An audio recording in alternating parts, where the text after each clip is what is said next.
오늘은 목적 없음이라는 제목으로 하나님의 말씀 나누겠습니다. 우리 성도의 교제, 옆 사람과 함께 인사 나눌까요? 당신 지금 참 아름답습니다. 지금 참 아름답습니다. 하나님께서 세상을 창조하신 이야기에서 가장 특징적인 점은 순서가 있다는 점입니다. 지구가 먼저 있었느냐, 태양이 먼저 있었느냐, 태양이 먼저 있었느냐, 빛이 먼저 있었느냐, 이런 이야기로 다투곤 하는데 사실 이런 건 본질적인 내용은 아닙니다. 창조 순서에서 가장 핵심적인 것은 인간이 가장 마지막에 창조되었다는 점입니다. 인간은 우주의 그 큰 우주의 그 어떤 것보다 가장 마지막에 창조되었습니다. 저도 목소리가 좀 큰 편인데 너무 감사합니다. 긴장하라고 저한테. 왜 마지막이 중요할까? 우리 29절, 1장 29절을 한번 읽어주시겠습니까? 한번 부탁드릴게요. 읽어주세요. 시작. 하나님이 이르시되 내가 온 지면에 씨 있는 모든 채소와 씨가 있는 열매 있는 모든 나무를 너희에게 주노니 너희의 먹을거리가 되리라. 그렇죠. 인간보다 채소가 먼저 창조되었습니다. 열매. 먼저 창조된 채소와 열매는 목적이 있었습니다. 어떤 목적이요? 인간에게 먹거리가 될 목적이 있었습니다. 채소와 열매보다 먼저 창조된 것이 있었죠? 땅도 먼저 창조됐고 태양빛도 먼저 창조됐습니다. 왜? 채소와 열매를 자라게 하는 목적이 있었습니다. 창조에선 항상 먼저 것이 나중의 것의 목적이 되는 것을 알 수 있습니다. 한번 표를 하나 보여주시면요. 둘째 날에 하늘과 궁창이 창조되고요. 셋째 날에 땅과 바다가 창조되거든요. 그런데 각각 넷째 날, 다섯째 날에 둘째 날, 셋째 날에 공간에 마련되어 있다면 그 공간 안에 들어갈 것이 마련되어 있어요. 보세요. 둘째 날에 하늘이 마련되어 있으니까 넷째 날에는 그 하늘에 들어가는 해달별이 창조가 되고요. 셋째 날에 땅과 바다가 창조되니까 다섯째, 여섯째 날에는 그 안에 들어가는 새물, 고기, 짐승이 창조되고요. 그러므로 먼저 창조된 하늘은 해와 달과 별이 있어야 할 목적이 됐고요. 땅과 바다도 새 물고기, 짐승이 있게 할 목적이 있었던 것이죠. 먼저인 것이 나중의 것의 목적이 된다고 했을 때 인간 창조가 마지막인 이유가 명확히 드러납니다. 무엇입니까? 인간은 다른 어떤 목적을 위해 창조된 수단이 아니라는 겁니다. 다시요. 인간은 어떤 다른 존재의 목적을 이루기 위한 수단으로 창조되지 않았다는 것입니다. 인간은 그 자체가 목적입니다. 이런 이야기는 너무나 당연하고 우리 옛날 고등학교 도덕, 윤리 시간에도 많이 들어본 이야기이기 때문에 별로 감흥이 없어요. 그런데 우리는 바로 이것이 창세기의 위대함이라는 사실을 깨달아야 합니다. 이 사실에 경탄하고 감동할 수 있어야 합니다. 창세기와 유사하다는 고대 메소포타미아 신화 이야기를 들어보신 적이 있을 겁니다.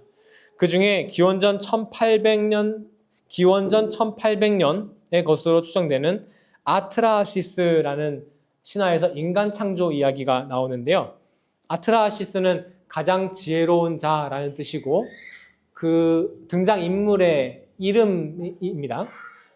이 신화에서는 신들이 두 개의 계층으로 나뉩니다. 첫 번째 계층은 단 7명으로 구성되고 우주 만물의 자연 요소를 이제 결정을 합니다. 그러니까 신들이 다 태양신, 바람신 이런 신들이에요. 그리고 하위 계층의 신은 총 600명인데 주로 지구 위에서 다양한 작업을 담당합니다. 근데 어느 날 하위 계층의 신들이 이 계속된 노동 때문에 반란을 일으켜요. 못할 먹겠다. 근데 반란은 진압을 당했지만 이제 최고 계층의 신들이 이제 회의를 합니다. 이거 대책을 세우자. 이거 계속 놔뒀다가는 큰일 나겠다. 그래서 결정을 했는데 우리가 하위 신들의 노동을 덜어주기 위한 새로운 존재를 창조하자. 새로운 존재를 위해서 이제 재료가 필요하거든요. 그래서 흙을 일단 가져다가 막 모아요. 그런 다음에 반란에서 이제 제압된 그 신들, 이제 시체들 있지 않겠습니까? 그 시체들의 피를 거기다 섞어가지고 어떤 새로운 존재를 만들어서 노동을 시킵니다. 그 존재가 바로 무엇일까요? 맞습니다. 바로 그 존재가 인간입니다. 이 신화 안에서. 이 신화 안에서 드러나는 가장 확실한 하나가 있습니다. 바로 무엇입니까? 인간 창조의 목적입니다. 인간이 왜 존재하는가? 그 목적입니다. 무엇입니까? 인간은 신들의 노동 부담을 덜어주기 위한 목적으로 창조된 것이죠. 이 신화에서 인간은 노동의 수단입니다. 이 이야기가 굉장히 저급하게 느껴지실 수도 있는데요. 사실 위대한 문학 작품이라고 우리가 평가를 할 수가 있어요. 왜냐하면 여러분, 우리에게 지금 굉장히 친숙한 그리스, 로마 신화 이런 거 있잖아요. 전부는 아니겠지만 다 이 메소포타미아 신화를 기원해가지고 시작되고 다 영향을 받은 것들이에요. 이름도 다 시작돼서 이름만 바뀐 거라고요. 그런데 이런 고대 그리스 문화, 신학 이렇게 위대한 작품에서 인간이 반란군의 피로 창조됐다? 노동을 위한 수단으로 창조됐다? 왜 이런 수준 낮은 이야기를 할까 싶지만 사실 이 당시 세계를 생각해보면 너무 당연한 얘기인 거예요. 최고신 7은 무엇을 의미할까요? 이 당시에? 생각해보면 그 왕족을 의미할 수 있어요. 그렇죠? 왕족. 그리고 하위 계층의 신 600명은 그 왕족 밑에 귀족 계층을 의미하는 거겠죠? 그러면 일반 서민 계층은요? 일반 서민 계층은 이 왕족과 귀족을 위해 노동을 해야 하는 존재, 노동의 수단의 취급을 받았습니다. 동양에서는요, 그 일반 서민들을 보고 이런 사람도 아닌 자식, 사람 취급을 안 했고요. 또 서양에서는 사람은 그런 존재고 우리가 신 같은 존재다 이렇게 했고요. 당시 시대의 상황을 너무나 반영한 당연한 결과였습니다. 그런데 우리 창세기는요, 인간이 왜 창조됐다고요? 어떤 목적으로 창조됐다고요? 그게 없어요. 여러분, 모든 고대 신화에서 인간이 창조된 목적이 있어요. 노동시키려고, 제사하게 만들려고. 그런데 우리 이 창세기 1장 안에는 인간이 창조된 목적이 없어요. 왜? 왜요? 인간 그 자체가 목적이니까요. 고대 신화에서는 인간이 섬겨야 하는 신으로 등장하는 태양, 바다, 이런 바람, 이런 것들을 위해 노동하기 위해 창조됐다는 거예요, 인간이.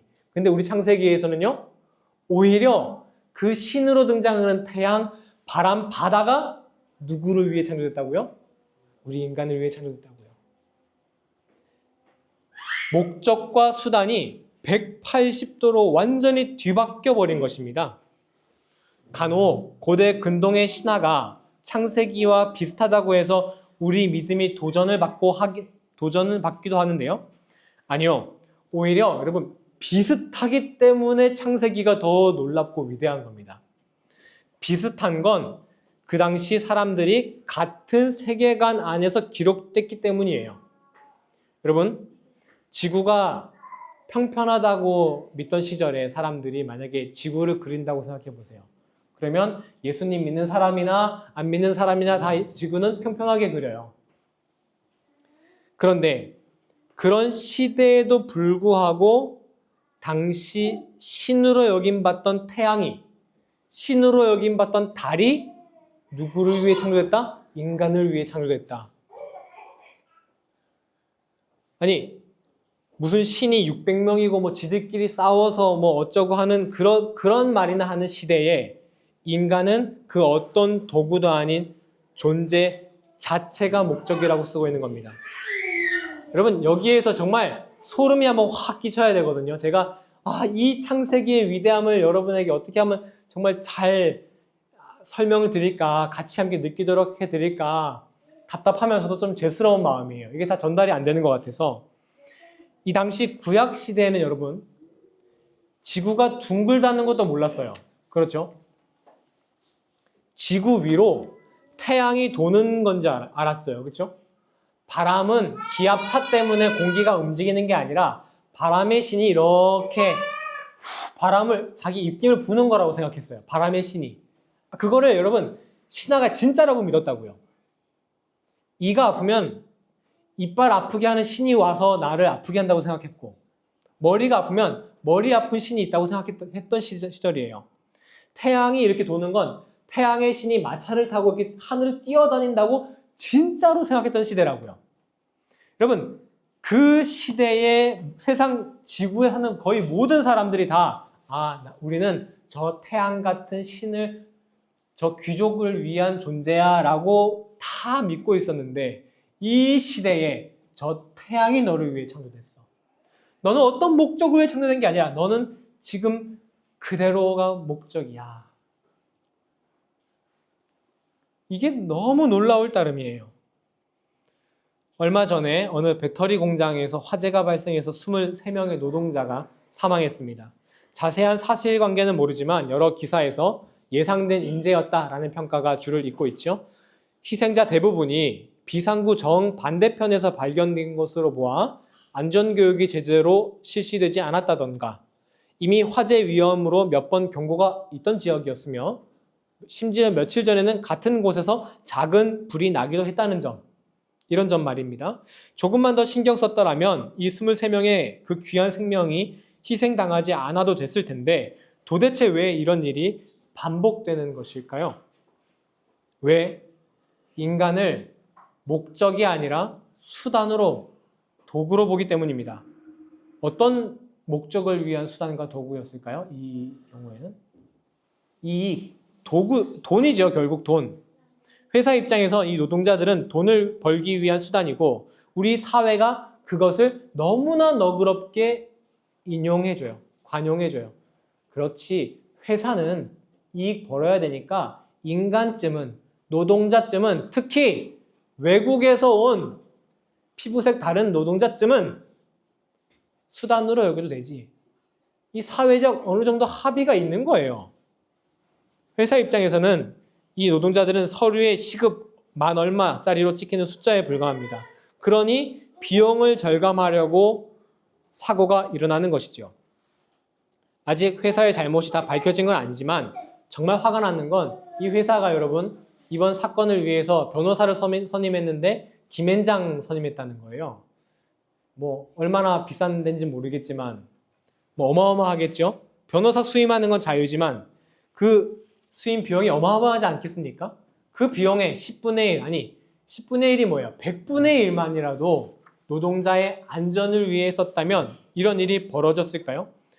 변호사 수임을 위해서는 몇 천만 원, 몇 억을 써도 안 아깝지만 노동자들의 생명과 안전을 위해 쓰는 돈은 아깝다는 것이죠. 왜? 아깝죠. 왜? 수단과 도구를 위해 돈 좀 쓰는 거 아깝잖아요. 2022년에요. 우리나라 산업재해로 사망하신 노동자가 2,000명이라고 합니다.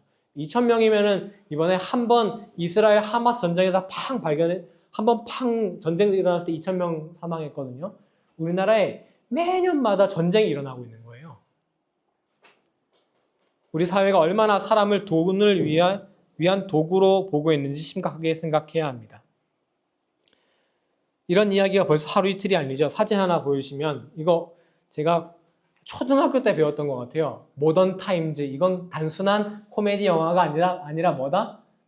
영국의 산업혁명이 일어났을 때 인간이 마치 시계 안에 부품이 된 것처럼 하나의 도구에 불과하게 됐다. 근데 이게 산업혁명 시대 때 시작된 얘기입니까? 아니요. 기원전 1800년대 인간을 도구라고 여겼던 시각이 여러분 소름 끼치지 않으세요? 지금 3800년이 지났습니다.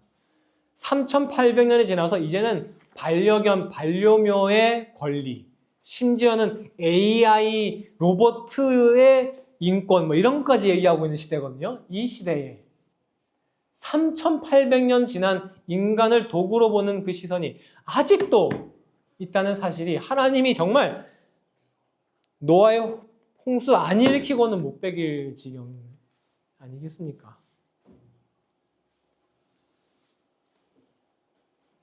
우리의 이 소중한 창세기, 이 창세기에서 인간이 어떤 존재로 묘사된다고요? 가장 마지막에 창조된 존재. 그 어떤 다른 존재의 수단이든 목적도 될 수 없는 존재. 그래서 그 존재 자체로 이미 목적인 존재. 우리 옆 사람에게 다시 한번, 여러분 쑥스러우시겠지만 한번 인사해 드릴까요? 너는 나의 목적이야. 너무 어색한 사이면은 굳이 이렇게 너무 낯뜨거운. 여러분, 제가 여러분 오늘 딱 전화를 하는데 나한테 무슨 꿍꿍이가 있어. 무슨 다른 목적이 있어. 돈을 좀 빌려야 되겠어. 해서 오늘 저기 우리 보미 성도님 우리 좀 만나실래요? 근데 이미 다 알고 있어. 한 10,000유로 꺼달라고 하는구나. 그 모임이, 그 만남이 얼마나 공허하고 의미 없는 그런 아첨으로만 점철되겠습니까? 하지만 그 사람이 목적인 만남을 한번 상상해 보십시오. 우리는 항상 다른 사람을 수단이 아니라 도구가 아니라 그 사람을 목적으로 대해야 합니다. 뿐만 아니라 나도 다른 사람의 목적을 위한 수단이 아닌 목적 그 자체로 태어났다는 사실을 잊지 마십시오. 이게 좀 어렵지만 이거를 하나님이 우리에게 주시는 말로 바꿔서 설명하면 이렇습니다. 너는 지금 모습 그대로 완벽해. 이 말을 다시 한 번만 옆 사람에게 고백하겠습니다. 당신은 지금 완벽합니다. 내가 뭔가 사랑받기 위해서 뭘 더 해야 되고 더 발전해야 되고 더 훌륭해야 하는 존재가 아니라 이미 지금 나는 지금 모습 그대로 이미 충분하고 완전합니다. 하나님 앞에 여러분은 이미 지금 사랑받기에 단 1%도 부족함이 없다는 사실 여러분 믿고 여러분 이제 이번 여름 휴가에 정말 내가 뭘 부족해가지고 너 좀 더 해야 되는데 내가 이거 좀 연약하니까 이거 좀 만나기 쑥스러운데 그런 마음 갖지 마시고 지금 나는 이대로 완벽하다, 완전하다. 누구 앞에? 하나님 앞에. 그런 마음 갖는 이번 여름 휴가 다 보내시기를 예수님의 이름으로 간절히 축원합니다. 함께 성찬식 함께 갖겠습니다.